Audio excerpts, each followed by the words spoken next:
Hello. This is my first evening Facebook Live. I was out tonight with a friend, someone I haven't seen for a while, a guy called Ryan Bell. You may have heard of Ryan Bell from his Life After God podcast. We met at a brewery that he works at in downtown LA. We had a drink, we had some good conversation, and it inspired me to do this. Now, I know if you've been watching these Facebook Lives that I'm supposed to be doing part 3 about liturgy, but hey, I'm in control. I have the iPhone, so nothing you can do about it. I might do a part 3 tomorrow, so think of this as a little intervention, a little kind of, there's a term for it, but it's escaping me at the moment, a little interval. And it actually connects with some of the ideas that I've been exploring. By the way, I have no idea who's going to listen to me at night. Will it be more people or will it be less people? So far we've got like 18, 20 people. So that's not bad, and that's going to grow. Say hi, let me know where you're listening in from. Now, the reason why I'm doing this is Ryan and I were having a heated discussion about belief. And he was asking me, what do you believe, Pete? Come on, what do you believe? And he was talking about how he had my friend Kester Bruin on his podcast, and Kester had said to him, Peter needs to be more clear about what he believes, or more clear with people. And, what I try to do with Ryan is explains to Ryan what I think about belief. So this is a little 10-minute special edition Facebook Live on belief. And my argument is that it's really hard to know what we believe. Now, we think that it's easy. What I believe is what's in my head, is what I'm conscious of. I believe what I think, whether there's a God or no God, or whether, our world is round, whatever. You've got millions of beliefs in your head, and you can pull them out when you want. And so when someone says, what do you believe? Well, of course you know. It's obvious. You can be clear about your belief because your beliefs are transparent to you. They're in your head. But this is the very thing that I'm questioning. I want to say that, psychoanalytic theory is correct when it says that it's very hard for us to know what someone else believes because it's very hard for them to know what they believe. Take a simple example. Somebody might believe that, some guy might believe that all women hate him. Or some woman might believe that all guys are duplicitous. Or somebody might believe that they are a terrible person who doesn't deserve to be with anybody. Now, in all three of these, the person is unlikely to know that that's what they believe, because those beliefs are patently absurd. Saying to a guy saying, I believe all women hate me, that's ridiculous. Of course it's stupid. And, what happens is somebody gets along in life, and if you said, do you believe all women hate you? They'd go, of course I don't. That's a stupid thing. Most women don't even know who I am. How could all women hate me? Or, why would I think that all men are duplicitous? I haven't met all men. It's stupid. But actually, the belief might still be there. And it might take you years to discover it. Or someone says to you, do you hate yourself? You go, of course I don't hate myself. I hang out with myself all the time, and I get on with life. I'm fine. Now, what happens here is basically when you're young, you have all these crazy beliefs. When you're young, you have ridiculously mad beliefs. Half mythology, half like, where does a baby come from? It's a stork, is it some bird anyway, puts a seed in mummy's belly or whatever. Like, children make up all of these ideas and these beliefs. Now, as you grow, you have to become reasonable and rational. And a lot of your crazy beliefs, the chaos of beliefs that you have when you're a child, you start to realize, no, they're not socially acceptable. They're not rational or reasonable. And so, you start to change at the conscious level what you believe. But often what happens is you don't actually change your crazy beliefs. You just start to hide them. The effect of those beliefs remains in your body.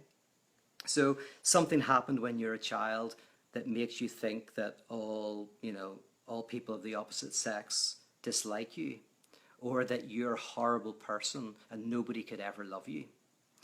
Then people tell you that's wrong, and you kind of go, that's stupid, that's a silly thing to think. And you start to move on, and you have your conscious beliefs. But then over years, maybe very, very subtly, you begin to go, oh my goodness, I do hate myself. I do think I'm a piece of garbage that nobody could ever love. Or I do think that all members of the opposite sex hate me, right? Now, it takes a long time to come to that realization. The more disturbing our deep beliefs are, the less connected we usually are to them. And the more difficult it is to kind of get to them. Or take an example I used something that Derren Brown, the illusionist, did on TV. I was speaking at a secular society, and I asked the people, who believes in gods? Who believes in angels and demons, right? And 90% of the room put up their hands saying they don't believe in any of that. I said, who disbelieves in the devil? Who disbelieves in fairies? Who disbelieves in any supernatural stuff? The hands all went up. So then I asked people to get a picture of someone they loved on their mobile phone.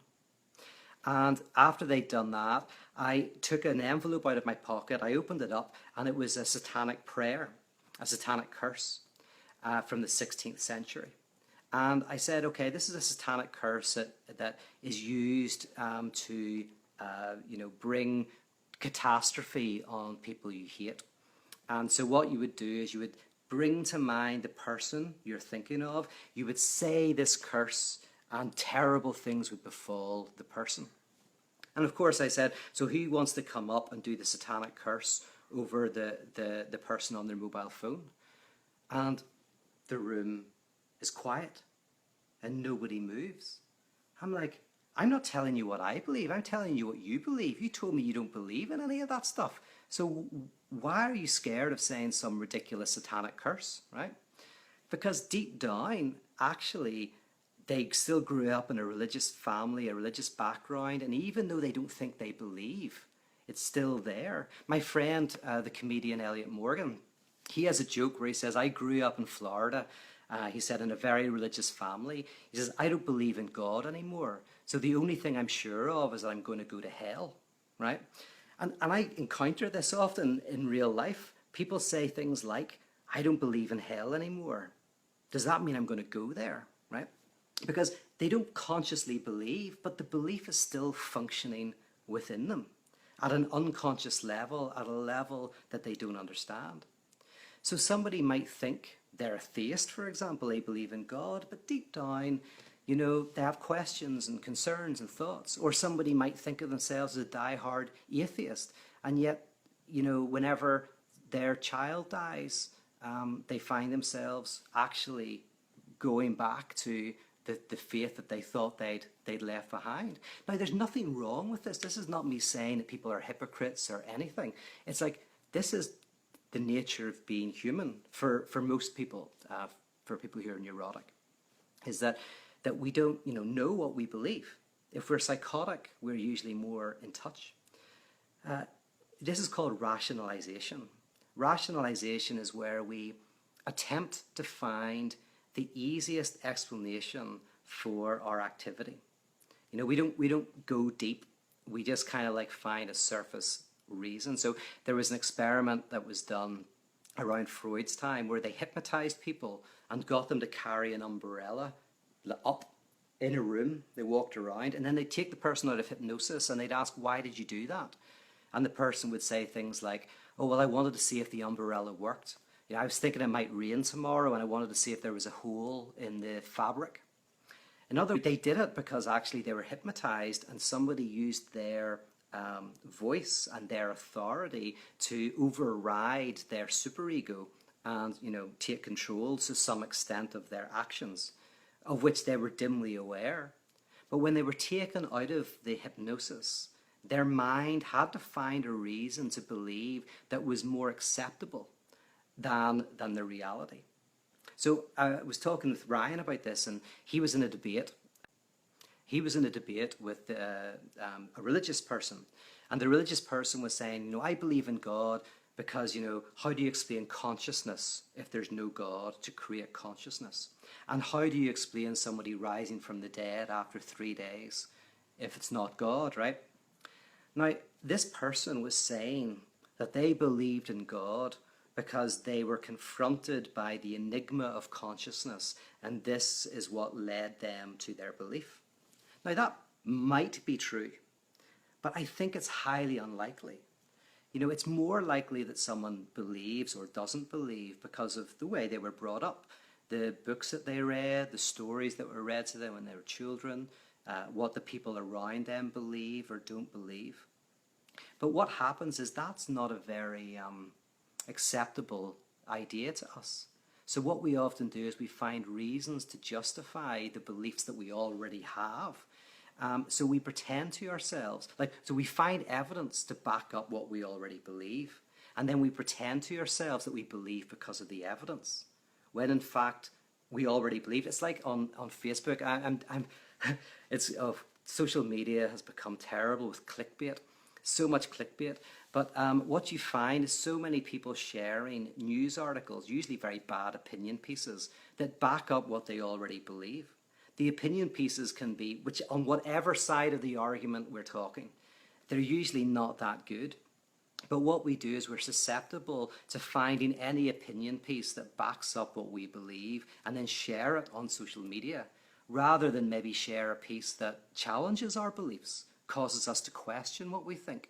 We are very susceptible to even really dumb opinion pieces that back up what we already think, and then we go, oh look, I think it because look, it's almost like I'm saying I read this piece and it convinced me, when you were already convinced, and then you found the piece to share. Now, I say not everybody does it, but probably all of us do it from time to time. That's fine, it's not too bad.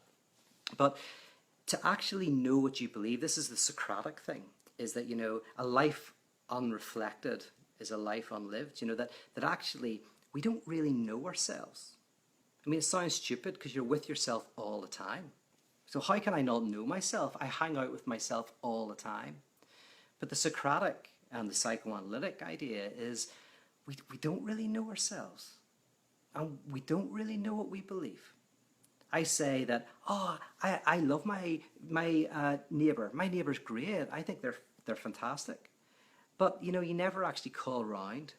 And then what you don't realise is actually you're angry, you're frustrated. Or you have a dream, you go to therapy, for example, you have a dream and you share it. And the dream is, I dreamt that my brother was drowning in a lake. And I tried to save him, but there was a glass sheet in the way, and I was watching him drown, and it was devastating. It was terrifying. Now, of course, a therapist might say something like, okay, it's interesting because this is your dream. You're talking about it as if, you were just passively watching, but it's your dream, and you put your brother in the lake, and you put the glass sheet between you and your brother. Maybe you're angry with your brother. Are you angry with your brother? Now, sometimes, it doesn't lead anywhere, but sometimes you can go, oh yeah, you know what? I think actually deep down I'm really angry with him. I'm really hurt by something that happened in the past, and yeah, but you're not even aware of it in yourself. And the dream obviously speaks of it because you're dreaming about your brother dying, right? But you're not aware. You're thinking that something completely different. So, next time, we think that we understand what someone else believes or what we believe, it's good sometimes to take a pause and to go, I don't know. I don't know. But maybe it's only rare moments when I start to glimpse what I believe. Rare moments of self-reflection, rare moments when my defense mechanisms are down, when I discover that I have weird and crazy beliefs, and that actually what I'm thinking about consciously is often a way of protecting myself, rationalizing, actually covering over my my deeper views and ideas. You know, an example I've used before is where, I mean, it's a true example. I say I love animals. I love animals, but I eat them. And not only do I eat them, I eat animals when I know that the products that I'm buying come from, like, you know, farms where terrible things happen. So do I really love animals? Or is that the belief I tell myself because it fits with the kind of image that I would like to have of me? Maybe I, you know, in a rare moment of self-reflection might go, I don't love animals. I love some animals, and some animals I obviously don't care about. Now, you don't do that so as to despair. So when you confront your own beliefs, which takes a lot of time, you can begin to make peace with them or whatever. It's not like often you might be aggressively against certain people, and you think, look at them with all their money. They're greedy and they're horrible and they're nasty and they just spend it all on themselves. Now, you might literally think that. But actually, maybe you could be jealous. I talked to somebody very recently who kept saying that they used to think that kind of writing a book and being a public speaker would be something that would fulfill them, but now they've totally turned away from that. That's totally rubbish. And now, you know, what they care about is raising their kids. And that's beautiful, and that was amazing. But the person said this 5 or 6 times in the space of 30 minutes. And so it made me think, why is he saying this 5 or 6 times in the space of 30 minutes? And I didn't, you know, we didn't have time to really talk about this, but I started to wonder if perhaps he still actually believed that that's what he should have been doing. This guy was in his 40s now, but when he was in his 20s, that's what he wanted to be. And that perhaps he still wanted to write a book. And that's why he kept saying he didn't. This is denial. Denial is when it's not, you know, whenever someone says, oh, if you're an alcoholic, you deny it. And you go, well, how do you tell? Because if you ask me, am I an alcoholic? I'm going to say no. Well, that's denial. So maybe you're an alcoholic. But denial is when you deny something when nobody asks. Where someone says, I'm going to go down to the liquor store because there's not enough alcohol in this party. And then they say, oh, I'm not an alcoholic. And you go, I never asked if you were. Why are you telling me you're not an alcoholic when I never even thought that you were an alcoholic, right? Denial is when you deny something without even being asked. And so, in a sense, whenever someone's continually telling me that they're not into something, it makes me wonder whether they need to reflect on whether that's actually what they want. And 2 things happen when you do that. Either you bring it to the surface, so you look at it, and then you're actually able to let it go. Or you actually go, you know, actually I still do want to write a book, right? But either way, you confront a little bit of what you believe rather than hiding it, and you're able to do something with it. So I hope that clarifies a little bit why I'm not that interested in what we say we believe, and why I think it's very time consuming and a very interesting thing to actually discover what we believe and discover what other people believe. And it's often very, very different from what we would suspect. Okay, there you go. I wonder, there's lots of comments, lots of questions, lots of things. Hey, Kathleen. There's people from Colorado, Fort Worth, Brisbane, Australia. 1 more sleep till Australia. I leave for Australia tomorrow, and then New Zealand straight after that. So I'll be packing tomorrow morning, and I'll be in your neck of the woods. Well, I'm not going to be in Brisbane, sorry. But if you're in Sydney, or if you're in Auckland in New Zealand, or if you're in Melbourne in Australia, please come say hi. There's Luke from Tasmania, Luke Cripps, who does Last Supper stuff, radical theology and practice. He does great stuff. You're doing very cool stuff, Luke. Okay, let me see. Tara says, do you think meditation helps with this kind of thing, getting through the drudge of our stream of consciousness? I think that's great, Tara. I think meditation can. I don't think, like anything, it might not. I mean, people don't use meditation different ways, but Pascal said that a lot of human problems come from the fact that we can't sit for 5 minutes in peace and just be with ourselves. The thing about meditation, some people think, oh, if I could meditate, that would kind of like help me be a better person. It would heal me. It would quieten me down. But actually, I think it's the other way around. Is if you can meditate, you already are healthy. Like what happens when you try to meditate at first is you can't. That's the whole thing. I mean, that's the point of free association. Free association is an analysis where you say whatever comes to mind. The point of free association is you can't do it. within about 30 seconds, you hit something you don't want to talk about. You start to stop. If you can free associate, you're probably quite healthy. If you can bring everything up and you can look at things and you're not afraid. So in the same way as free association is what you can do when you're healthy, meditation, I think, is something you can do when you're in a good spot. Okay. Philip says, bloody hilarious exercise. I don't know what you're talking about. What kind of exercise? I don't do any kind of exercise. Or maybe the exercise of listening to yourself. I'm not sure. There's someone, Bent, is it Beant, Bent? You're asking, what can you say about someone who says they're religious, but they're not religious, but they're spiritual? You know what? That's a great question, and I think I should do a Facebook Live just on that. So I won't say anything quick because I could talk about that for ages. Okay. Evan says, with Ryan Bell's work on the line of atheism, a/theism, what do you think spurns his interest in the claimed beliefs of others? Is it possible he sees the possibility that all belief is the same? With Ryan Bell's work on the line of atheism, what do you think spurns his interest in the claimed beliefs of others? Is it possible he sees the possibility that all belief is the same? I would need more. Here's my problem, Evan and everybody else. I read a question, I don't fully understand it.